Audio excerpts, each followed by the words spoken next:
নমস্কাৰ। নামনি অসমৰ বঙাইগাঁও জিলাৰ পৰা যোৱা 5 ডিচেম্বৰত ৰাজ্য চৰকাৰে উন্নয়নৰ বাবে এটা পকেট আঁচনি মুকলি কৰাৰ পিছতেই আজি অতি বিতৰ্কৰ সৃষ্টি কৰি অহা উত্তৰ শালমাৰা মহকুমাৰ বৰঘলা কাহিবাৰী সংযোগী আই নৈৰ দলঙৰ কাম পুনৰ শুভাৰম্ভ কৰে।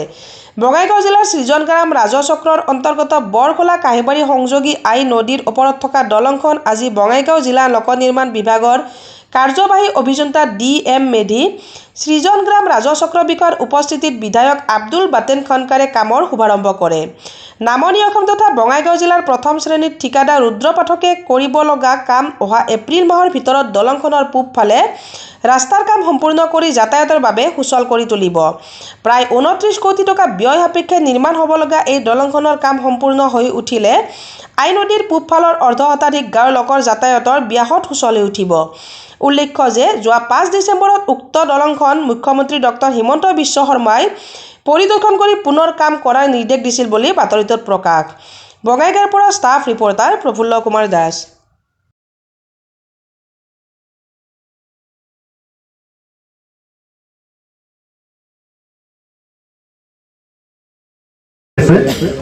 এইটো এটা দীৰ্ঘদিনীয়া সমস্যা আছে, বিশেষকৈ ৰাইজৰে নহয়। এইটো কাৰণে আমাৰ যিখিনি প্ৰশাসনিক যিটো ব্যৱস্থা তাৰ এটা ডাঙৰ এটা অসুবিধা হৈ আছিলে।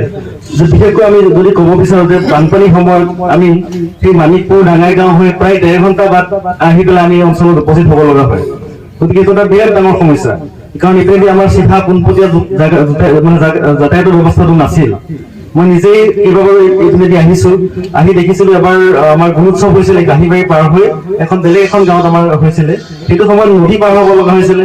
নদী পাৰ হ'বৰ কাৰণে সেই সময়ত এই যিখন বাঁহৰ যিখন এটা ব্ৰিজৰ ব্যৱস্থা, সেইটো পানী যেতিয়া বেছি থাকে সেইটো সময়ত একদম পানী ওপৰলৈকে থাকে, এটা বৃহৎ বিপদ সংকুল এটা ব্যৱস্থা। সেই বস্তুটো মই নিজে অনুভৱ কৰিলো, আহি দেখিছো। আৰু লগতে মই এইটো অনুভৱ দেখিছো যে আমাৰ এই ৰাইজে কিমান বিপদ সংকুল ব্যৱস্থাৰ মাজেৰে প্ৰতিদিনে অহা যোৱা কৰি থাকিব লগা হৈছে। হাজাৰ হাজাৰ ৰাইজ আছে যোনে এই বিপদ সংকুল ব্যৱস্থাৰ মাজে ডেইলি প্ৰতিদিনে তেওঁলোকে অহা যোৱা কৰি আছে। তেওঁলোকে এতিয়া আমাৰ চক্ৰ বিষয়া কাৰ্যালয় হওক বা তেওঁলোকৰ প্ৰশাসনীয় যিকোনো কাম কাজৰ কাৰণে হওক, তেওঁলোকে যেতিয়া অভয় কৰি আহিব লগা হয়, বঙাইগাঁও যাব লগা হয়, ইমান দূৰ ঘূৰি তেওঁলোকে যাব নোৱাৰে। গতিকে এই শ্বৰ্ট ৰাস্তাটোৱে তেওঁলোকে লয়। কিন্তু আজি এই শুভ উদ্বোধন অনুষ্ঠানৰ মাজেৰে এইটো সমাধান হ'ব বুলি আমি আশা কৰিছো। আৰু লগতে এই কামৰ আমাৰ ঠিকা লাভ কৰিছে আমাৰ ৰুদ্ৰ পাঠক ডাঙৰীয়া। তেখেতে আমি দেখিছো এই অঞ্চলত বহুত কাম কৰি গৈছে। গতিকে এই কামটো তেওঁ অতি সুকলমে কম সময়ৰ ভিতৰতে নিৰ্দিষ্ট সময়ৰ ভিতৰতে নিৰ্ধাৰিত সময়ৰ ভিতৰতে সমাধান কৰি দিব বুলি সম্পন্ন কৰি দিব বুলি আমি আশা কৰিছো। গম পাই যে যোৱা 5 ডিচেম্বৰ তাৰিখে অসমৰ মাননীয় মুখ্যমন্ত্ৰী হিমন্ত বিশ্ব শৰ্মা ডাঙৰীয়া বঙাইগাঁও জিলা ভ্ৰমণ কৰিছিলে। আৰু বঙাইগাঁও জিলা ভ্ৰমণকালত আমাৰ আই নদীৰ অসমাপ্ত হৈ থকা ব্ৰিজখনো তেখেতে পৰিদৰ্শন কৰিছিলে। আৰু ইতিমধ্যে তেখেতে এই আই নদীৰ ব্ৰিজখন মঞ্জুৰ কৰি দিছিলে। আৰু একদম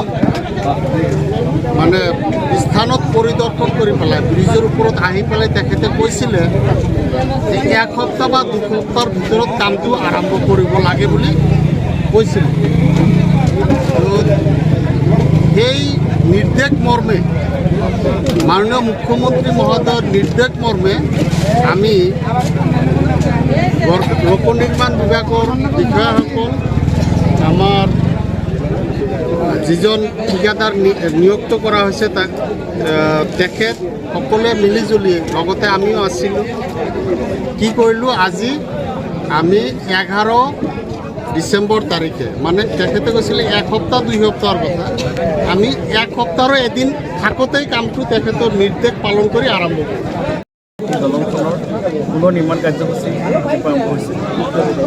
এই গোটেই অঞ্চলটোৰ কাৰণে এটা বহুত ডাঙৰ সুখৰ খবৰ, কাৰণ এই অঞ্চলত প্ৰায় 6টা পঞ্চায়তৰ মানুহখিনি যথেষ্ট দুখ কষ্ট বহুত দূৰ গৈ বিপদসংকুল যাত্ৰাৰ মাজেৰে গৈ তেওঁলোকে ডিষ্ট্ৰিক্ট হেডকোৱাৰ্টাৰ বা চাব ডিভিজন হেডকোৱাৰ্টাৰত উপস্থিত হ'ব লগা হয়। যথেষ্ট অসুবিধাৰ সন্মুখীন হৈছিল। লগতে আমাৰ প্ৰতিনিধি যদি আমি চাব যাওঁ, আমি কোনো সহায় আগবঢ়াবৰ কাৰণে বানপানীৰ সময়ত হওক বা আন কোনো ইমাৰ্জেঞ্চিৰ সময়ত হওক আমাৰ যথেষ্ট অসুবিধা হয়। আমি একদম মানিকপুৰ ডাঙাইগাঁও হৈ প্ৰায় 1.5 ঘণ্টা বাদ আহি পেলাই আমি অঞ্চলত উপস্থিত হ'ব লগা হয়। কিন্তু এই দলংখন হৈ যোৱাৰ লগালগ আমাৰ কাৰণে যথেষ্ট সময় কমি যাব। আমি আহি পাওঁতে উপস্থিত হওঁতে সেইমতে ৰাইজক সহায় কৰাটো যথেষ্ট সুবিধা হ'ব। গতিকে মই আশা কৰিছোঁ নিৰ্ধাৰিত সময়ৰ ভিতৰত এই কাম কাজ সম্পূৰ্ণ হ'ব।